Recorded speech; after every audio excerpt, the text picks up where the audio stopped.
Olá, obrigado por sua companhia. Eu sou o Juarez. E eu sou a Letícia. O tema de hoje é astrologia e ciência estelar. Abordaremos a religião dos babilônicos, a maçonaria e Eliphas Levi. Fique conosco.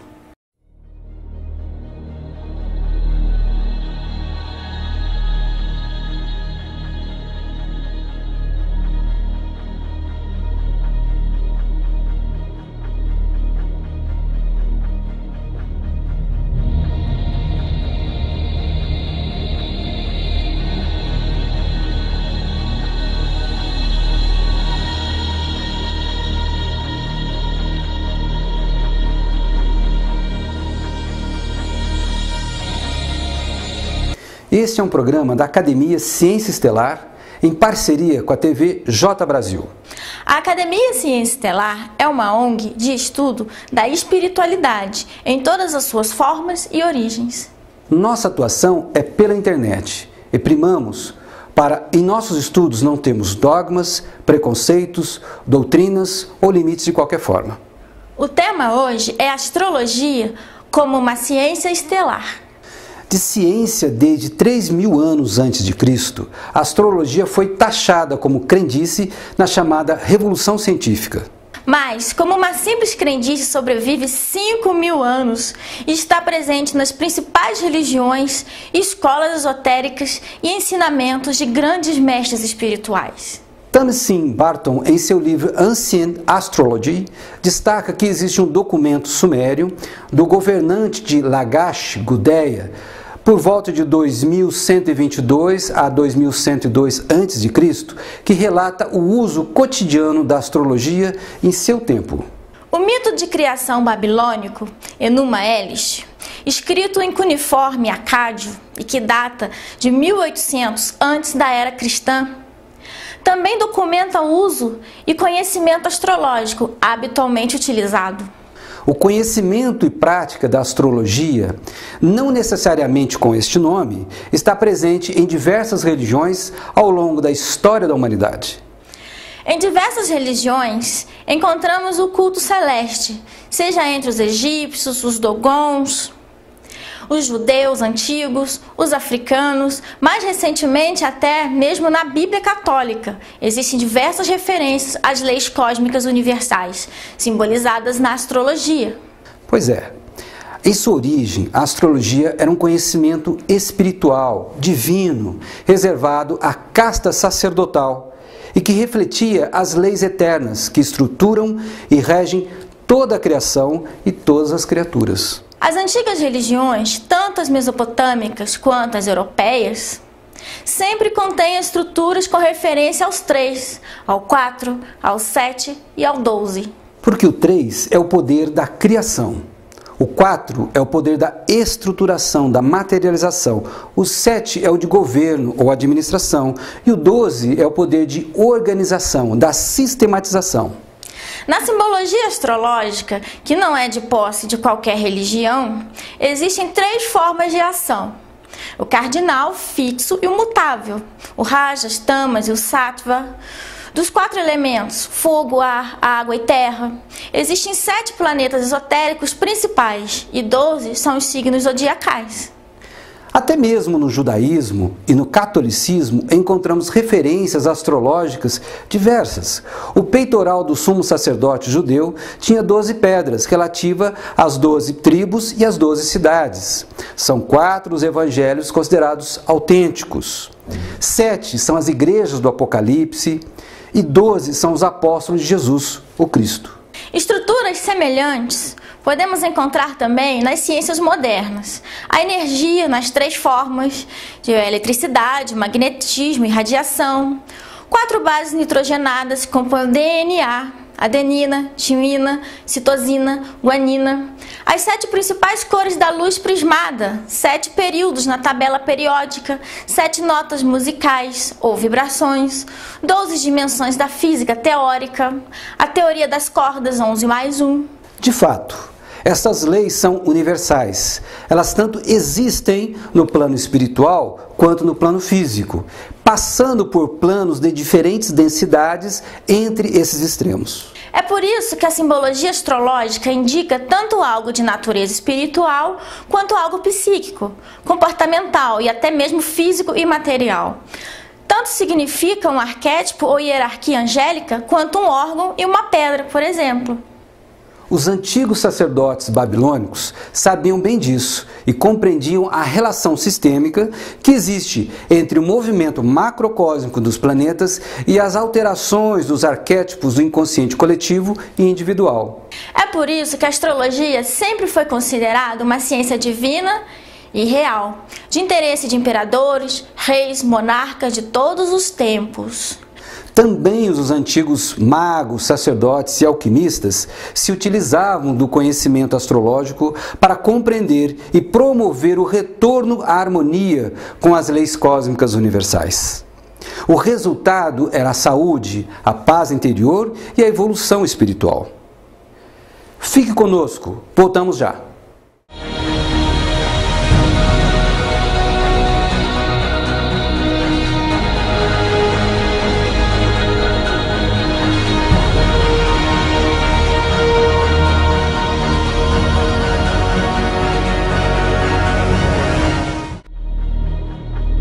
As verdades eternas sempre vieram das estrelas. Assista ao programa Ciência Estelar, toda quinta, às 9h10 da noite, com reprises no domingo, às 14h10 e também na segunda-feira, à meia-noite. A espiritualidade sem dogmas, doutrinas ou preconceitos.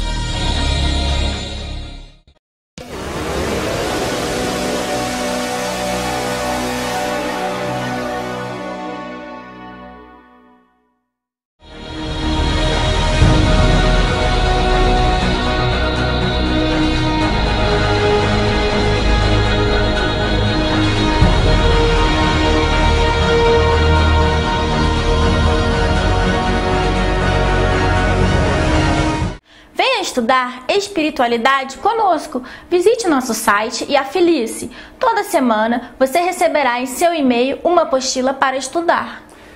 Cada apostila tem uma síntese da vida, pensamento de algum mestre da espiritualidade, de uma religião, alguma escola esotérica, uma aula sobre astrologia, um artigo opinativo, um texto para ensinar esoterismo às crianças e uma prática esotérica também. Além disso, a contribuição mensal é acessível a todos. Sendo afiliado, você terá 30% de desconto em todos os nossos serviços e eventos, como cursos virtuais, mapa astral, vivências e muito mais. Todas as grandes escolas iniciáticas e esotéricas têm astrologia em seus ensinamentos, de forma mais ou menos evidentes. O conhecimento das leis universais faz parte da estrutura fundamental do estudo e práticas iniciáticas que estavam presentes, inclusive, nas antigas escolas de mistérios, como a de Eleusis. A maçonaria, em seu rito escocês antigo e aceito, é um exemplo evidente disso. Em uma loja simbólica, 90% dos símbolos de seus templos são astrológicos. As 12 colunas zodiacais são evidentemente astrológicas. As 2 colunas da entrada fazem alusão aos signos de Câncer e Capricórnio. No teto existe a representação dos planetas, a chamada abóbada celeste. Assim como atrás do trono do presidente da loja, sempre estão presentes o Sol e a Lua. Além disso, deve haver também no templo estátuas de Marte, Vênus e Júpiter. Qualquer pessoa da família maçônica pode ver isso por ocasião das chamadas reuniões brancas, tais como confirmações conjugais, funerais, festividades abertas, em que todos são convidados. Além da simbologia física, o próprio ritual maçônico faz alusão ao movimento do Sol, que nasce no Oriente e vai para o Ocidente diariamente. A maçonaria é uma instituição centenária, internacional e que goza de grande respeito e prestígio. É composta por pessoas selecionadas da sociedade. Como alguém pode imaginar que eles estruturaram suas reuniões em uma crendice e algo que não se deve levar a sério, como alguns querem fazer crer? Assim como a maçonaria, outras importantes escolas iniciáticas também adotam os seus ensinamentos, conceitos sobre astrologia. Em meu livro, Astrologia na Maçonaria, esclareço que se trata de um conhecimento eminentemente iniciático. Conforme as mais antigas tradições, não existe mago sem que antes ele seja um astrólogo. Mas existem muitos astrólogos que sequer conhecem o universo e o mundo ocultista iniciático. As colunas zodiacais em uma loja maçônica são as instruções simbólicas de como a pessoa pode se edificar como um iniciado e se manter como tal. Elas assinalam todo o processo e o caminho a percorrer nesse sentido. Os antigos alquimistas não dispensavam a simbologia astrológica de forma alguma. Os símbolos astrológicos estão tão ligados com a alquimia que não se pode estudar essa ciência sem aqueles símbolos e conceitos. A maçonaria, como encarregada de uma missão de harmonizar a sociedade à sua volta, necessita dos conhecimentos astrológicos para orientar e melhor direcionar seus esforços e energias. O retorno à harmonia com as leis cósmicas sempre foi trabalho que resultava também em saúde, e por isso os antigos sacerdotes detinham o conhecimento estelar e também eram promotores da saúde. As referências diretas à astrologia na maçonaria não se restringem aos graus simbólicos, elas também existem nos graus filosóficos, mais evidentemente no grau 19 e no chamado consistório. Escolas como a Teosofia, a Ordem Rosa Cruz, a Golden Dawn, a Bruxaria, o Hermetismo, a Ordem Martinista, a Antroposofia e muitas outras também ensinam astrologia aos seus estudantes. Enfim, a astrologia é um conhecimento essencial para o estudo do divino, do espiritual e do esotérico, e é necessária a qualquer caminho que se decida seguir nesse sentido. Afinal, é a língua que os deuses, os anjos e os mestres utilizam para nos ensinar. Fique conosco, voltamos já.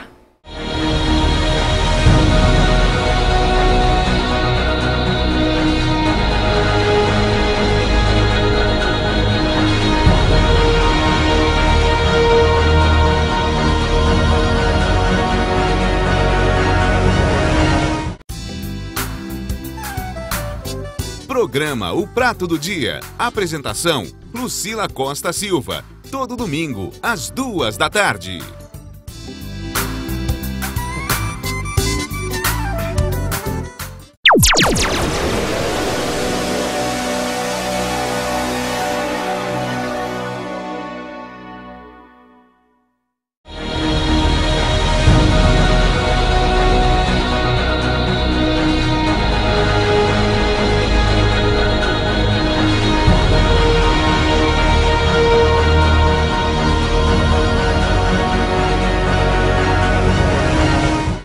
Você é o nosso convidado para mais uma aula de nosso curso gratuito de pedras. A próxima aula ocorrerá em nossa sala de aula virtual, que você acessa pelo seu navegador aonde estiver. Você só precisa enviar um e-mail para nós solicitando o link da sala virtual e a senha para entrar nela. Mas precisa fazer isso antes do dia da aula, né, que será dia 3 deste mês de outubro de 2014. Esse curso é grátis, mas a sala, apesar de ser virtual, tem limite de número de participantes. Então, não deixe para depois. Nos escreva e garanta a sua participação. O curso é ao vivo. Eliphas Levi é uma das importantes referências no estudo do esoterismo universal. Foi um abade francês que marcou a história e um mestre essencial no estudo e prática do ocultismo. Seu principal e mais famoso livro é o Dogma e Ritual da Alta Magia. Nele, o autor apresenta suas ideias em capítulos relativos a arcanos do tarô e as letras hebraicas.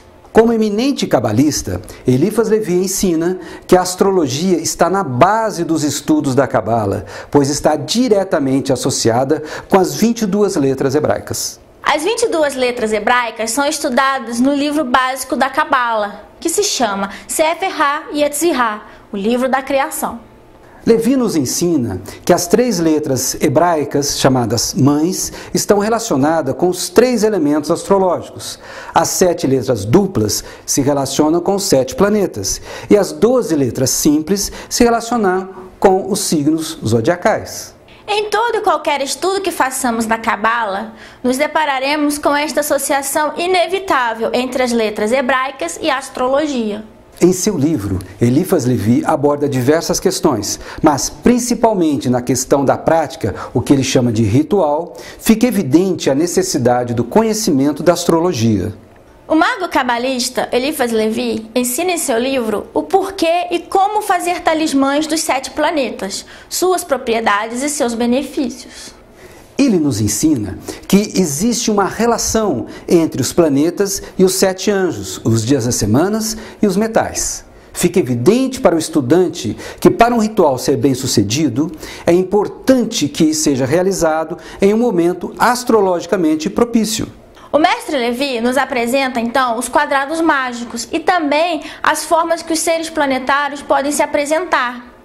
Indica ainda os nomes dos anjos dos 12 signos zodiacais. Esta obra didática do mestre Eliphas Levi nos mostra de forma inequívoca a relação que existe entre espiritualidade e astrologia, entre anjos e astrologia.